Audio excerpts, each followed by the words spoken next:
Today we're going to talk about something a little different. So my blog is built in Hugo, and it allows me to write markdown, and I can take that markdown and build it out into static HTML and then deploy that on the web. I use Netlify, but you could deploy it wherever you'd like and have people access your blog. It's a really fantastic tool, but I want to show you something that I thought was particularly neat about Hugo. So if we look at this, I am writing markdown, and I include an image using standard GitHub style markdown. So it's the exclamation mark, the square braces, and then parentheses for the path. However, if we actually look at this here, the produced HTML, what we see is that we're using a picture element, which is not normally what you get when you use an image element in markdown. And you can see that we have source sets here. So we have a picture with multiple source sets. We have one for max width, 376 pixels, and it points to a smaller version. We get to higher width, and it points to a slightly bigger version. We keep going, and we keep getting to these bigger versions.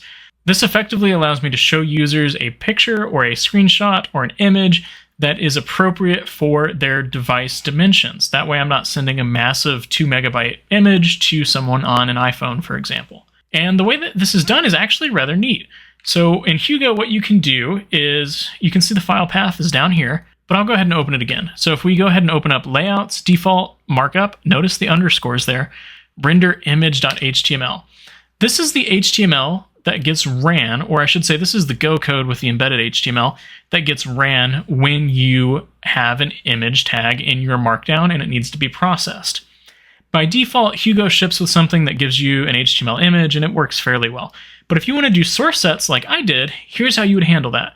So we're getting the image from resources.getMatch, and then we take in the destination. The destination is provided by Hugo when it processes the image tag. So if we have an image, so we're saying with an image, we want to do these things. If the image width is greater than 640, we resize it. Resizing is built into Hugo, so it's something that you can do really easily. If the height is greater than 500, we resize it. I get a tiny version, a small version, a medium version, and a large version.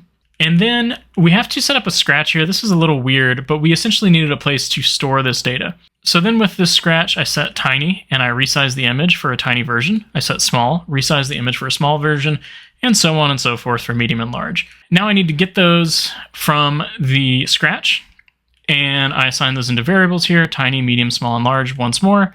And then what I do is I add the HTML for our picture element, and then I set up our sources and our source sets.